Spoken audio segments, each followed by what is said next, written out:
네, 안녕하십니까. 조금 전에 그 핀란드의 사례를 잘 보셨는데, 저도 어느 정도 그 연관성 있는 내용을 다뤘다고 보시면 될 것 같습니다. 일단 제가 오늘 말씀드릴 거는 대한민국 청년들의 정치 참여가 저전히 나름대로 각자 생각하는 바가 있을 겁니다. 그리고 또 이 활성화 방안을 말씀드리고 그런 효과들이 어떠한 효과들이 있을지 말씀드리도록 하겠습니다. 크게는 이제 정치 참여 그리고 우리나라 정치 참여 현실이 청소년 청년들이 어떠한지 그리고 이를 저해하는 요인들이 어떤 것이 있는지 그리고 그러면 정치 선진국에서는 이런 정치 참여 활성화를 하기 위해서 어떠한 일들을 하고 있는지를 사례를 잠깐 보고 그 다음에 한국형 정치 교육에 대해서 말씀드리고 마무리하도록 하겠습니다.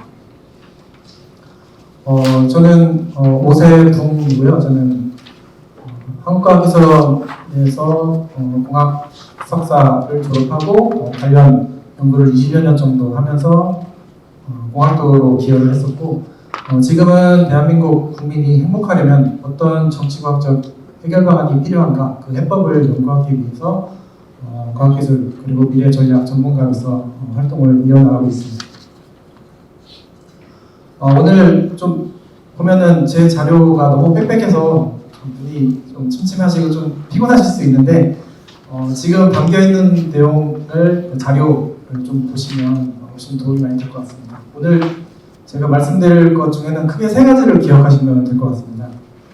정치 참여 그리고 정치적 효능감이라는 것은 다시 말씀드리도록 하겠습니다. 그리고 마지막에 이를 활성화하기 위해서 우리나라는 정치 교육이 필요하다. 그래서 정치 참여, 정치적 효능감 그리고 정치 교육 이 부분을 크게 생각하시면 될 것 같습니다.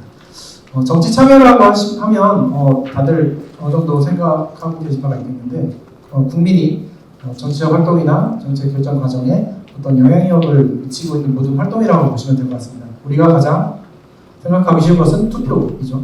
그거 외에도 다양한 정치 참여 방법들이 있습니다. 거리 시위를 한다거나 불매운동을 한다거나 특정 사안에 대해서 청원을 하고 어떤 탄원을 하고 어떤 진정을 요구하고 이런 것들이 정부나 정당들의 어떤 올바른 정치를 하기 위해서 방향 설정을 하는데 도움을 주는 그런 행동들을 다 포함한다고 보시면 되겠습니다.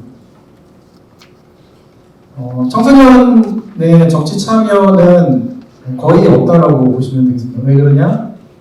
청소년들은 대학교를 가야죠. 그렇기 때문에 어머니께서 정치에 좀 관심을 갖는다 하면 등짝 스매싱이 거의 나가보죠.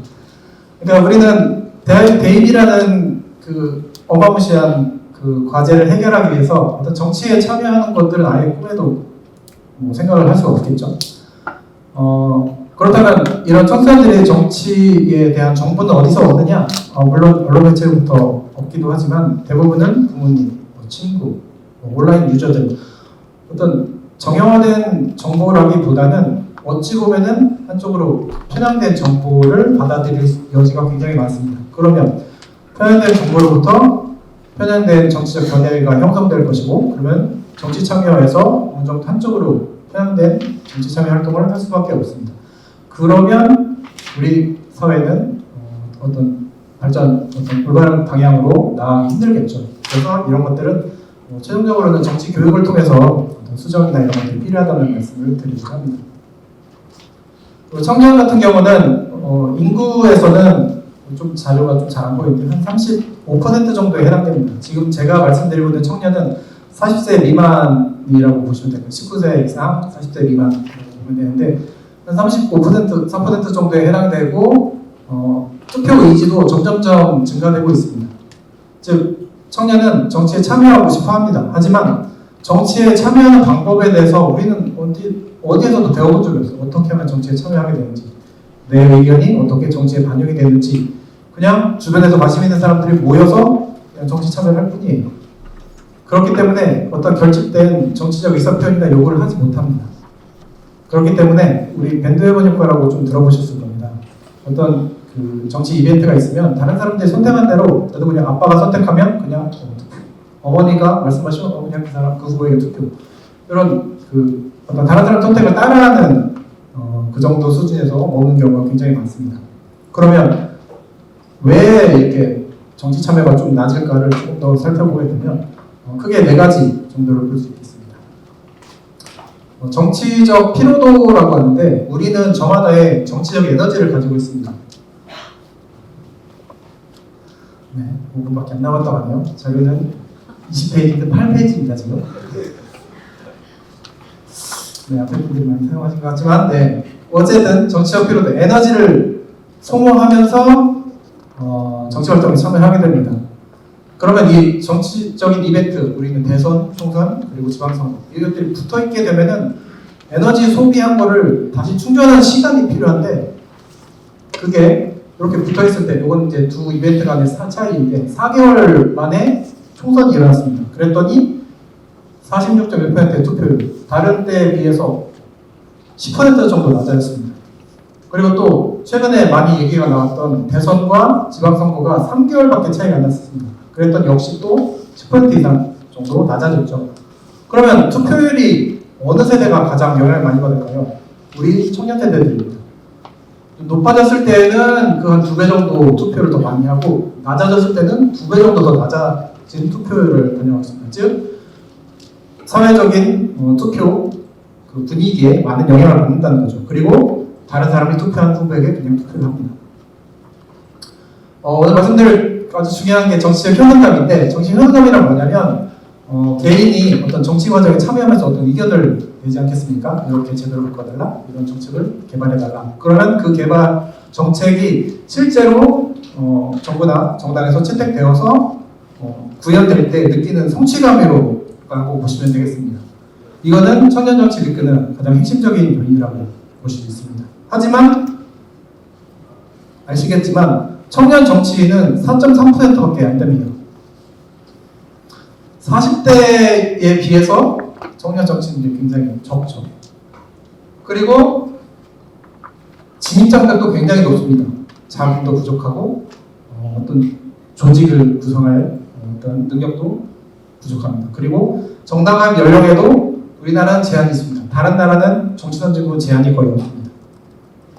그러다 보니 청년의 목소리를 담아낼 사람이 없는 겁니다. 그러니 청년 정책이 부재가 있겠죠. 빨리 하고 있습니다. 그리고 정치적 무관심. 지금 앞에서 말씀드렸지만 지금 냉혹한 현실에 우리는 생존하기에도 굉장히 힘듭니다. 왜? 부는 개물림되고 있고 교육은 불평등하고 우리는 행복하지 않습니다. 그리고 노인 빈곤율은 OECD 최대 1등.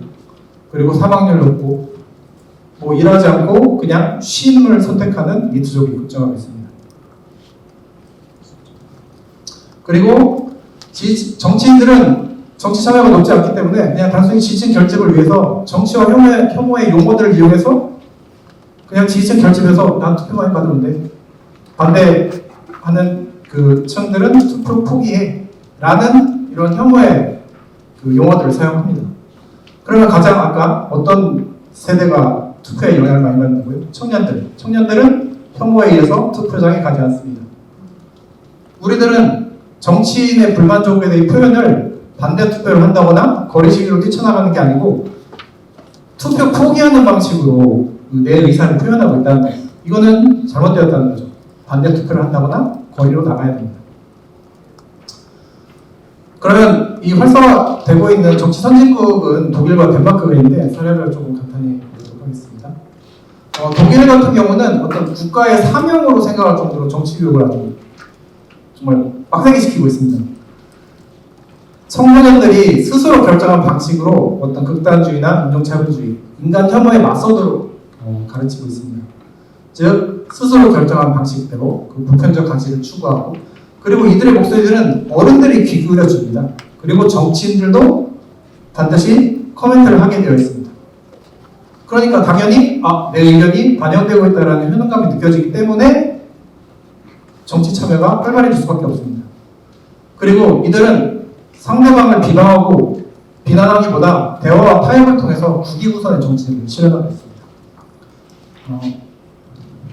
이거는 이제 자료를 좀 보시면 될 것 같고, 좀 아쉬운 분도 당연히 있습니다. 근데 독일은 아시겠지만 경제 선진국이고 우리보다 훨씬 행복합니다.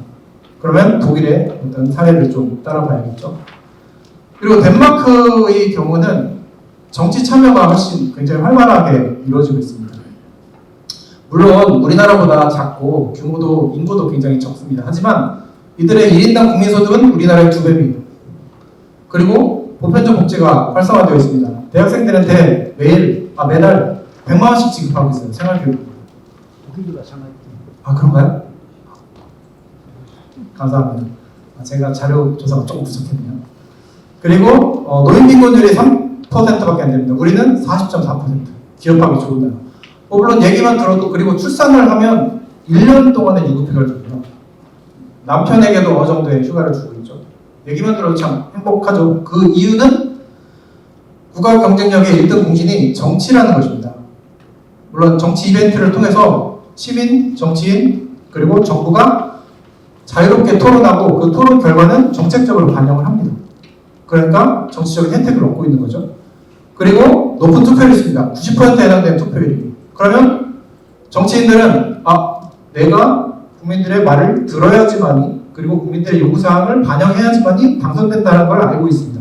우리나라는 그렇지 않죠. 그러니까 이 정치가 바뀌고 그러면 다양한 국가 경쟁력의 발전을 견인할 수 있게 되는 겁니다.